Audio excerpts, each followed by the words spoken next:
Turn on the news today, and you are almost guaranteed to hear an intense debate about the rules of war. We are constantly confronted with questions about civilian casualties and exactly how much force is permitted in a conflict. This is a debate born from recent history. After the devastating loss of life in the global conflicts of the 20th century, where modern weapons proved entirely blind to who they hit, the world realized we had to set hard limits on brutality. That realization brought nations together to create a unified baseline for armed conflict, which was formalized in the 1949 Geneva Conventions. This agreement laid down very specific protections. It made it illegal to target non-combatants, required armies to care for the wounded, and strictly banned the use of excessive punishing force. Today, however, there is a loud, ongoing argument over whether ancient religious texts contradict these established humanitarian rules. People want to know if these old doctrines are compatible with modern laws, or if they demand entirely different things. To make the case that religion promotes unchecked violence, critics frequently point to one highly exploited fragment from the Quran: "Kill them wherever you overtake them." It is almost always presented entirely on its own. When you hear a phrase like that in isolation, it sounds terrifying. But does that ancient sentence actually mandate endless war? Or does looking at the rest of the page reveal a completely different set of instructions? To understand what is actually happening in this text, we have to look at the sentence immediately preceding that famous quote. It says, "Fight in the way of Allah those who fight you." Right away, the text establishes a strict condition. This is a command specifically for self-defense. The very next line introduces a massive restriction, "But do not transgress." In the context of this text, transgressing is defined as harming innocent people, hurting children, or destroying crops and civilian infrastructure. The rules go even further by establishing proportionality. Even when you are responding to a direct attack, you are explicitly forbidden from using excessive force against your enemy. To make sense of why these rules were being laid out, we have to look at the people receiving them. Early Muslims living in Mecca were being severely persecuted and violently driven out of their own homes.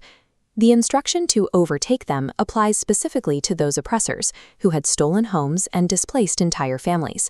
It serves as a restricted legal permit for people who had lost everything to finally push back. Reading the full passage reveals a heavily regulated, tightly restricted permit for targeted defense, which is a far cry from the aggressive blank check critics often describe. That brings up an obvious question. In this ancient framework, what is the only valid reason to actually continue fighting? The text uses a specific Arabic concept here, called fitna.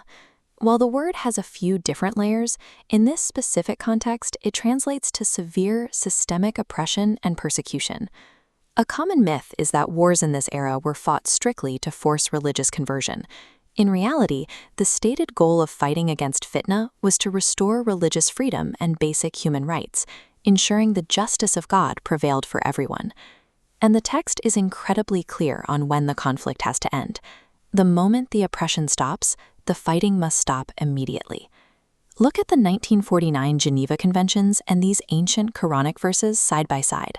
The modern requirement to protect non-combatants aligns perfectly with the ancient command, "Do not transgress."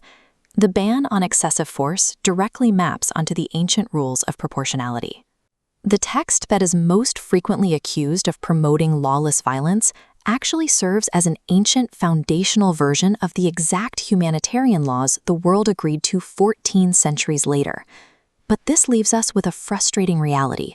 If the international community agreed to these protections in 1949, why do we still witness massive devastation of civilian life today?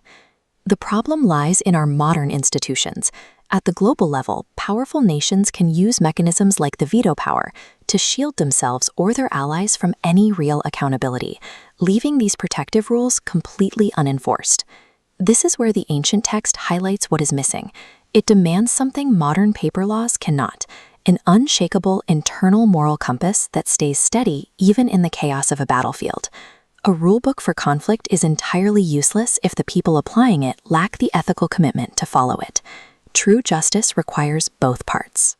We need the modern structural laws to outline exactly how to protect the innocent, but we also need the ancient moral courage to hold everyone, especially the powerful, equally accountable to them.